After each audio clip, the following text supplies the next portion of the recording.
ഹരേ കൃഷ്ണ. നമസ്കാരം. എല്ലാ സജ്ജനങ്ങൾക്കും ചാനലിലേക്ക് സ്വാഗതം. നമ്മൾ ദൈവത്തെ തിരയുന്നത് എവിടെയാണ്? വലിയ വിഗ്രഹങ്ങളിലോ സ്വർണ്ണ കൊടിമരങ്ങളിലോ? എന്നാൽ ചിലപ്പോൾ ഏറ്റവും നിസ്സഹായരായി നിൽക്കുന്ന മനുഷ്യരിലൂടെയാവാം ദൈവം നമ്മെ സ്പർശിക്കുന്നത്. വർഷങ്ങൾക്ക് മുമ്പ് ഒരു മെഡിക്കൽ കോളേജ് ഐസിയുവിന് മുന്നിൽ വെച്ച് നടന്ന ഒരു ഡോക്ടർക്കുണ്ടായ അനുഭവം, അത് ശാസ്ത്രത്തിന് ഇന്നും വിശദീകരിക്കാനായിട്ടില്ല.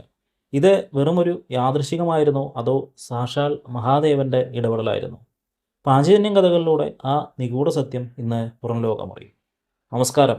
നമ്മൾ കേട്ടു വളർന്ന പുരാണ കഥകൾക്കപ്പുറം ഇന്നും നമ്മൾക്കിടയിൽ സംഭവിക്കുന്ന ചില കാര്യങ്ങളുണ്ട്, ബുദ്ധി കൊണ്ട് അളക്കാൻ കഴിയാത്തവ. ഇന്ന് ഞാൻ പറയാൻ പോകുന്നത് ഒരു പ്രമുഖ സർജൻ്റെ ജീവിതത്തിൽ നടന്ന, അദ്ദേഹത്തിൻ്റെ ജീവിത വീക്ഷണത്തെ തന്നെ മാറ്റിമറിച്ച ഒരു സംഭവമാണ്.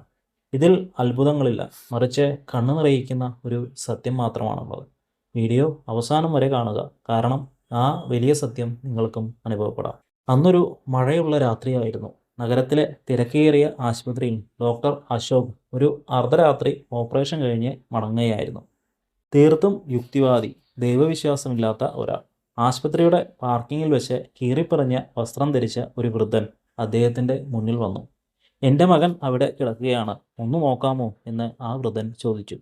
ക്ഷീണിതനായിരുന്ന ഡോക്ടർ ആദ്യം ദേഷ്യപ്പെട്ടെങ്കിലും ആ വൃദ്ധൻ്റെ കണ്ണുകളിലെ ആഴം അദ്ദേഹത്തെ എന്തോ ഒന്ന് പ്രേരിപ്പിച്ചു. അയാൾ വൃദ്ധൻ്റെ പിന്നാലെ പോയി.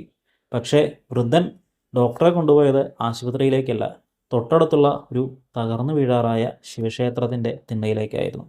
അവിടെ ഒരു കൊച്ചു ബാലൻ പനി ബാധിച്ച് ബോധരഹിതനായി കിടക്കുന്നു. ഡോക്ടർ അവനെ പരിശോധിച്ചു. അത് വെറുമൊരു പനിയായിരുന്നില്ല, അടിയന്തര ചികിത്സ വേണ്ട ഒന്നായിരുന്നു. ഡോക്ടർ തൻ്റെ കാറിൽ അവനെ ആശുപത്രിയിൽ എത്തിച്ചു. സ്വന്തം കയ്യിൽ നിന്ന് പണമടച്ച് അവനെ രക്ഷിച്ചു. പിറ്റേന്ന് രാവിലെ കുട്ടിയെ കാണാൻ പോയപ്പോൾ ഡോക്ടർ ആ വൃദ്ധനെ തിരഞ്ഞു. പക്ഷേ അവിടെ ആരുമുണ്ടായിരുന്നില്ല. കുട്ടിയോട് ഡോക്ടർ ചോദിച്ചു, നിന്റെ അച്ഛൻ ഇവിടെ? കുട്ടി നൽകിയ മറുപടിയാണ് ഡോക്ടറെ തളർത്തിയത്. എനിക്ക് അച്ഛനില്ല സാറേ, ഞാൻ ആ അമ്പലത്തിൻ്റെ മുന്നിൽ കിടന്നുറങ്ങുന്ന അനാഥനാണ്. പക്ഷേ ഇന്നലെ രാത്രി ബോധം മറയുന്നതിന് മുമ്പ് ഒരാൾ വന്ന് നെറ്റിയിൽ ഭസ്മം തൊട്ട് വന്നു. അദ്ദേഹത്തിന് പുലിയുടെ തോലുടുക്കുന്ന ആളുടെ കണ്ണുകളായിരുന്നു. തിടുക്കത്തിൽ ഡോക്ടർ ആ പഴയ ക്ഷേത്രത്തിലേക്ക് ഓടിച്ചെന്നു. അവിടെ വർഷങ്ങളായി പൂജ നടക്കാത്ത ആ വിഗ്രഹത്തിന് മുന്നിൽ തലേ ദിവസം താൻ കണ്ട വൃദ്ധനെടുത്തിരുന്ന അതേ വസ്ത്രത്തിൻ്റെ ഒരു കഷ്ണം വിഗ്രഹത്തിൽ ഇരിക്കുന്നു. യുക്തികൾ അവസാനിക്കുന്നിടത്ത് വിശ്വാസം തുടങ്ങുന്നുവെന്ന് അദ്ദേഹം അന്ന് തിരിച്ചറിഞ്ഞു. പ്രിയപ്പെട്ടവരെ, മഹാദേവൻ എപ്പോഴും അമ്പലത്തിനകത്ത് ഇരിക്കുകയല്ല ചെയ്യുന്നത്. അദ്ദേഹം അശരണരുടെ കൂടെയാണ്. വൈദ്യോ നാരായണോ ഹരി എന്ന് നമ്മൾ പറയാറുണ്ട്. എന്നാൽ വൈദ്യനെ നയിക്കുന്ന ഒരു ശക്തിയുണ്ട്. ഈ കഥയിൽ ആ വൃദ്ധൻ ഒരു നിമിത്തം മാത്രമായിരുന്നു. പലപ്പോഴും നമ്മെ സഹായിക്കാൻ എത്തുന്ന അപരിചിതർ, അല്ലെങ്കിൽ ആപത്ത് ഘട്ടത്തിൽ തോന്നിപ്പോകുന്ന ചില ചിന്തകൾ, അതൊക്കെ ആ ചൈതന്യത്തിൻ്റെ ഭാഗമാണ്.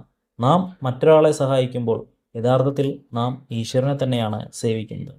നമ്മുടെ ജീവിതത്തിലും ഇത്തരം നിമിഷങ്ങൾ ഉണ്ടാകാറുണ്ട്. വഴിമുട്ടി നിൽക്കുമ്പോൾ ആരെങ്കിലും ഒരാൾ വന്ന് കൈതരുന്നത്, അതിനെ ലക്ക് എന്ന് വിളിക്കാനാണ് നമുക്കിഷ്ടം. പക്ഷേ അങ്ങനെയല്ല, അത് മഹാദേവൻ്റെ കരുണയാണ്.